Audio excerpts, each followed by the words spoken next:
Brodes Media.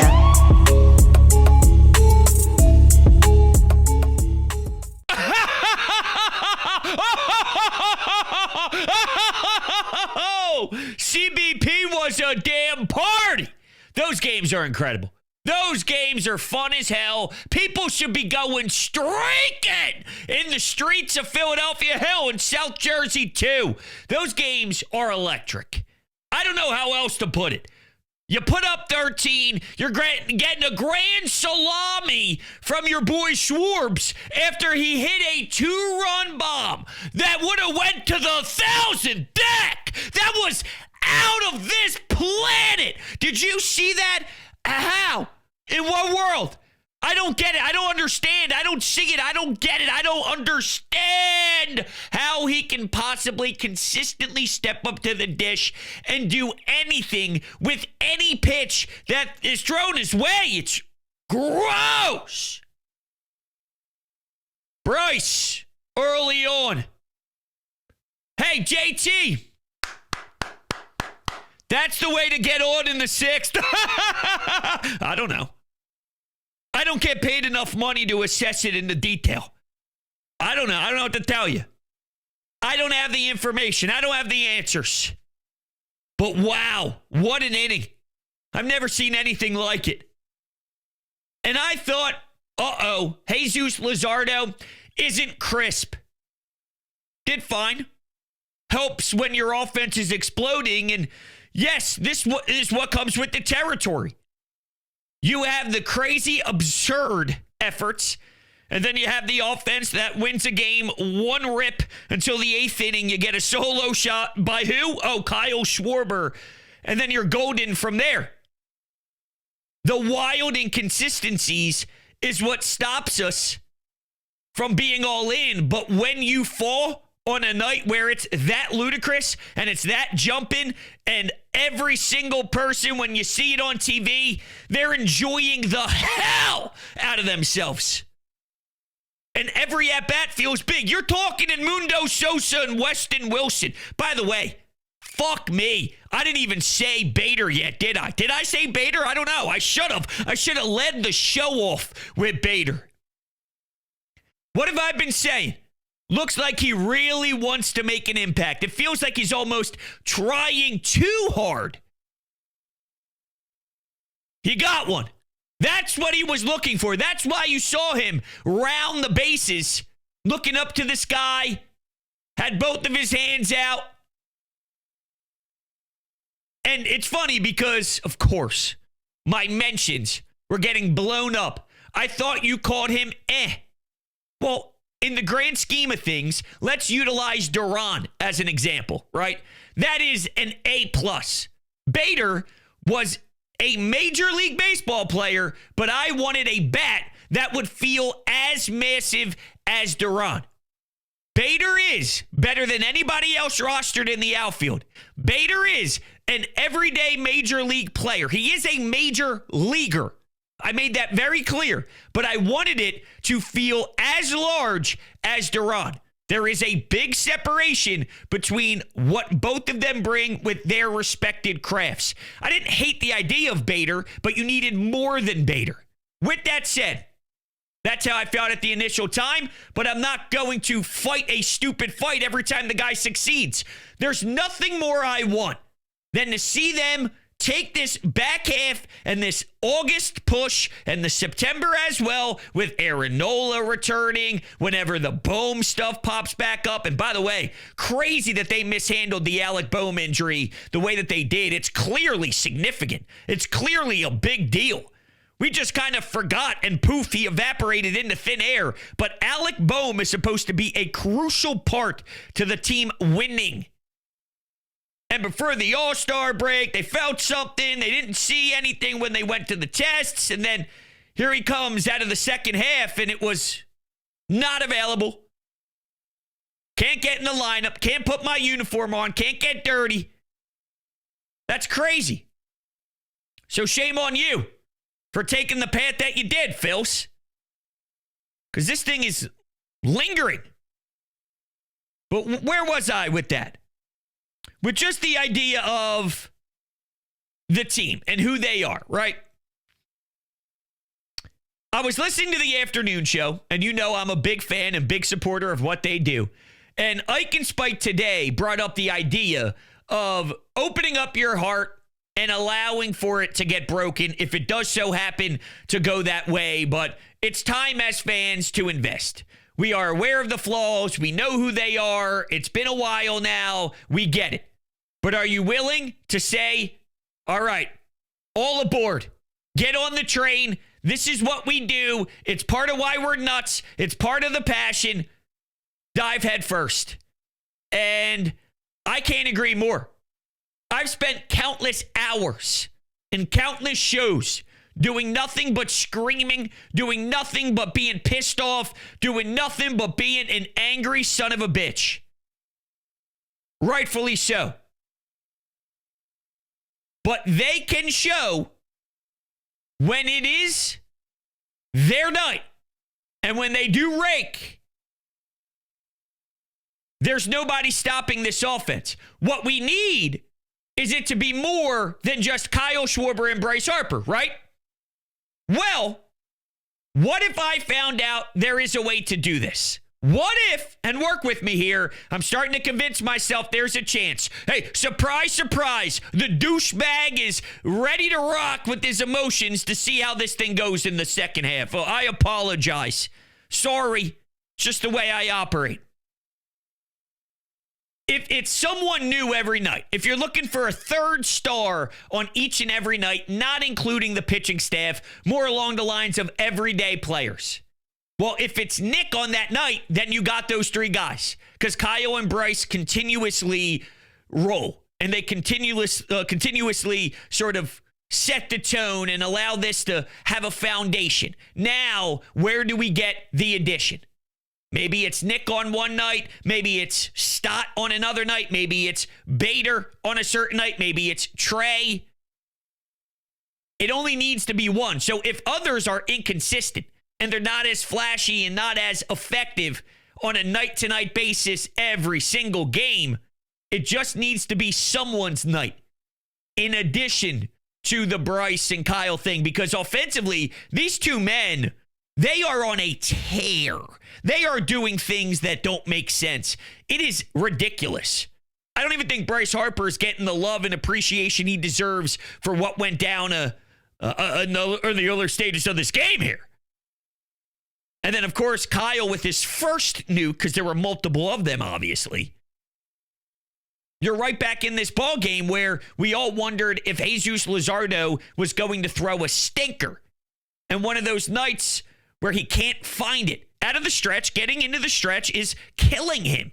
And at this point, you can talk about looking for answers, searching for details on why it's happening. You're very far into this. And maybe it comes along and something clicks and you have what you're looking for. But I'm starting to believe that this is just the Jesus Luzardo experience. And the issue is if it comes to the postseason with an eighth inning, with the seventh inning, probably not an eighth inning, right? Because you got Kerkering, you got Duran, you got Strom. But you get my point. If it's a playoff game and he is going to get thrown into the bullpen because you need more serviceable bodies, the second one guy gets on, you're in a terrible position. You're in scary, scary territory. So just something to monitor. But to close my thought on the whole Ike and Spike ordeal, I feel I am right there with them. I totally 1,000% co-sign. Let's open up our hearts and see where it takes us. Now, the thing is, this is how you know they're flawed, and I'm doing it already, and I shouldn't be doing it already, but I'm obviously going to find ways to justify all the negativity and how much I have questioned them over the year. If you're having a show that I actually approve of the design and think that it's an interesting show. I approve of the design. What the hell is that? Like I'm their boss? No, but I'm just saying if I'm looking at all the hosts throughout the day and their respected topics, I really think this one is interesting.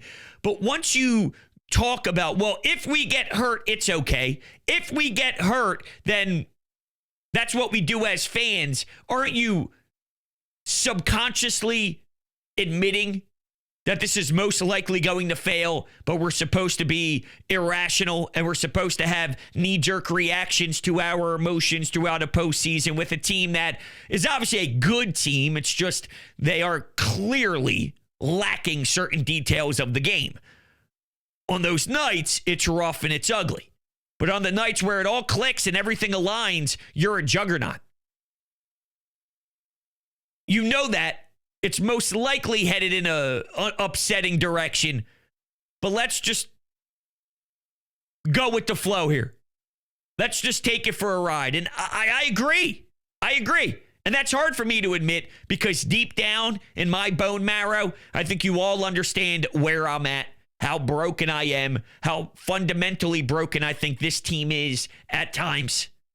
But then you see 13-3, you see what they're able to do to rip the cover off the ball consistently, and if it's a nice night and it's a relaxing summer night and the wind is blowing a certain way as we roll into fall, and then you got to worry about that aspect with the turtlenecks. Always a classy look. I love the long red turtleneck under a white and red pinstripe J. I think that's sex. I think that's unbelievable sex. I love it, and I want to see it. And I'm picturing right now Bryce Harper at first base with a gross backhand and then jogs over to first for the third out of the inning, and CBP is going ballistic, bonkers. People are losing their mouths, their voices, their body parts, ligaments are being thrown all around the stadium because there's a grand slam, because there's a monster 3-run blast, and Bryce Harper has the second swing of his life. Maybe it's Trey Turner finally having a home run in front of his own fans. Okay, maybe it's CBP losing electricity because not a Duran show that takes 75,000 different plugs for the lights,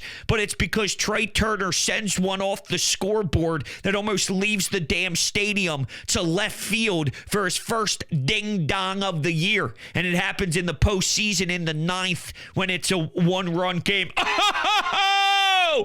Oh! Oh!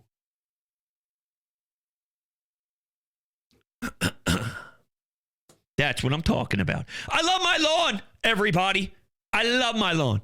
And I can't thank my friends over at Green Lawn Fertilizing enough as they taught me everything about my lawn recovering and getting it right back on track and teaching or getting taught. They teach me. I go to the experts and they educated me on exactly the steps that need to be taken. They talked to me about the treatments and how long in between each treatment and what each treatment is doing and how the summer months are starting to come to a close here and we're working on that next wave. And it's really fascinating to see it progress throughout all the different treatments that they do. And right now, Green Lawn Fertilizing is offering 50% off their first 2 treatments. That's 50% off your first 2 treatments. All you got to do is sign up with the link down below in the description. I've had some family go through the Green Lawn Fertilizing tree. I've had some neighbors go through the Green Lawn Fertilizing experience, and I keep getting the same responses.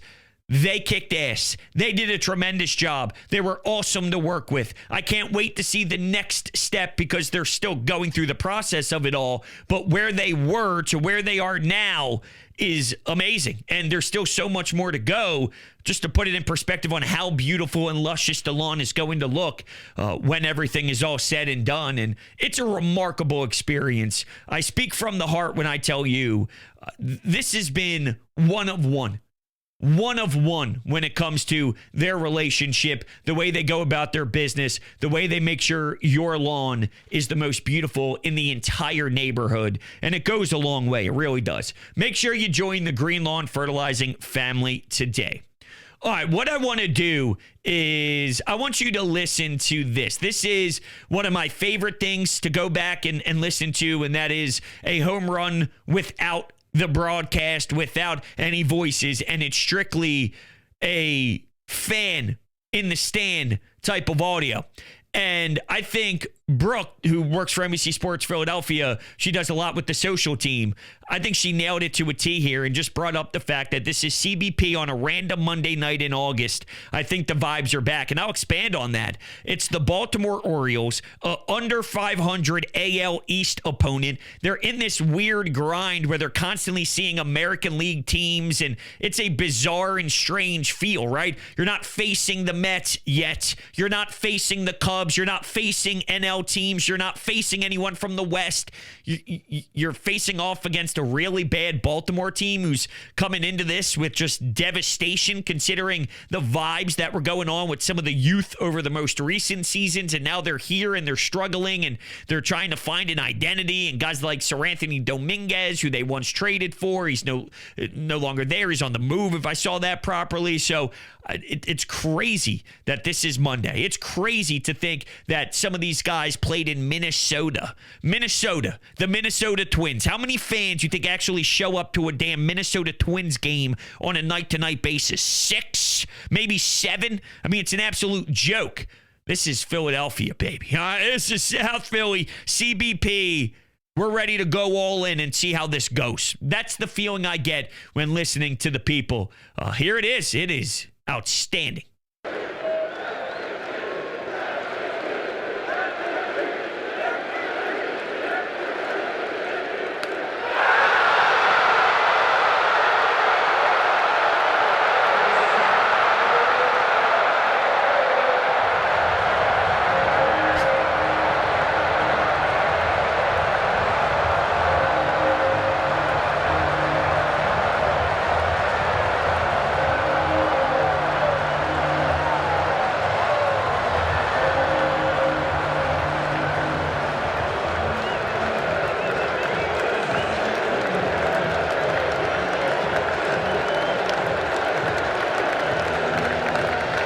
That is so fucking sick. Could you imagine doing that? I mean, I remember reflecting a couple of days ago on Duran, and I tried to put it in perspective of running out with that much electricity towards you. All right, you are running out of the bullpen. All the lights are shining bright. Everybody's thinking about you. The music is going bananas. You got the lights from everybody's phone. And now you got to settle in, lock in, and just dominate. And when you do, the crowd erupts. When you get that final out in the 9th, you and JT hug as you walk closer to one another. And everyone is losing their mind, drunk as hell, stoned, hitting something in the bathroom with their nostrils. I don't know, but they're getting after it, all because of you. Could you imagine hitting a 40th bomb, let's say, or 39th of the year, whichever one, because there's multiple ones every single damn day? You get that reaction from the people. How does that feel? How does that feel? I'm jealous that I never get to experience that as an athlete. But then I'm just like in awe, because that's the beauty of sports. And that's what makes this so tremendous. This is why we get into what we get into, why we sell our soul, why we spend so much time investing into what's playing out. And you get to be the focus of it all. That's sick. That's so sick. All right, I got a couple home run calls I want you to listen to. Then we'll go to the anytime hotline call. Let's listen to the two-run play. I mean, the grand slam was awesome, and I could play that too. But for me, that first one, this thing was a towering shot. It was large. It was huge. It was massive. Here it is. And a high fly ball to deep right field. That's Ryan territory. Oh, my. Into the third deck. Spectacular. And we are tied up at 3.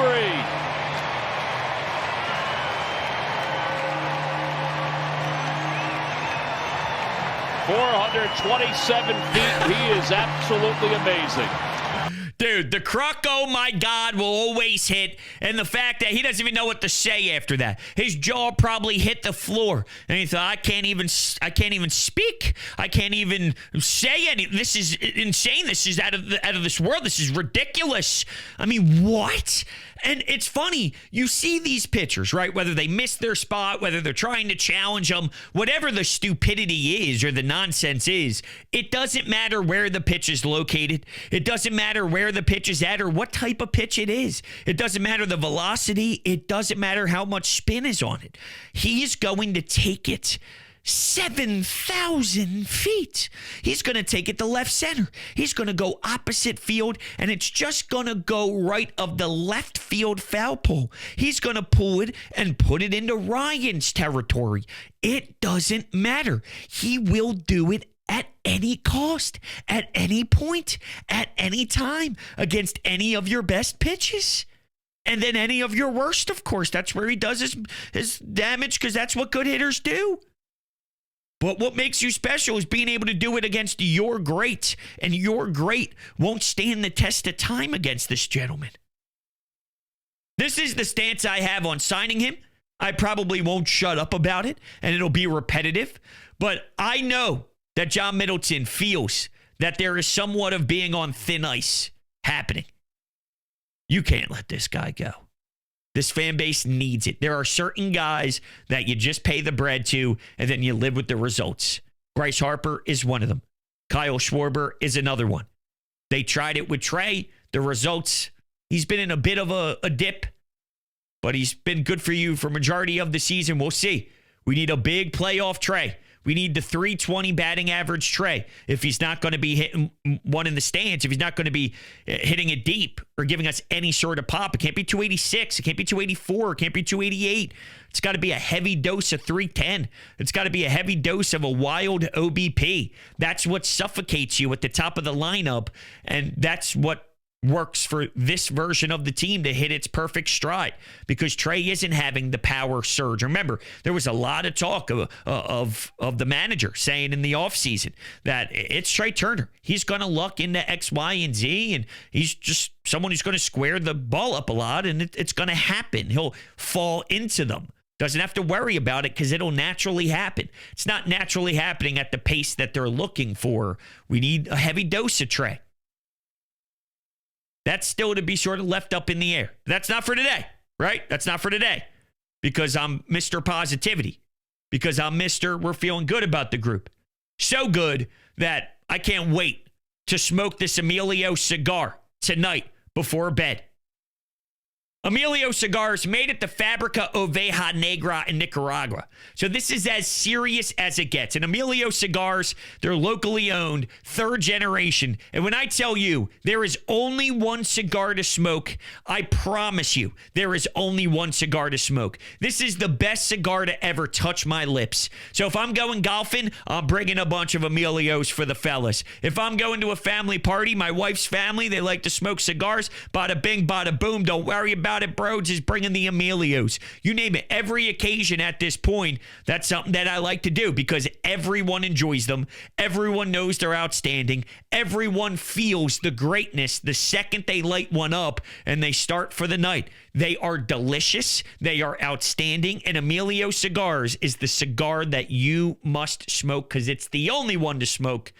Join Amelio Cigars down below. The link will get you to their website, and you can utilize code BRODES10, promo code BRODES10 for 10% off your purchase. All right, to the phones we go. What's up, Brodes? This is a first-time caller. My name's Braden. I just walked out of the stadium, and oh, my goodness.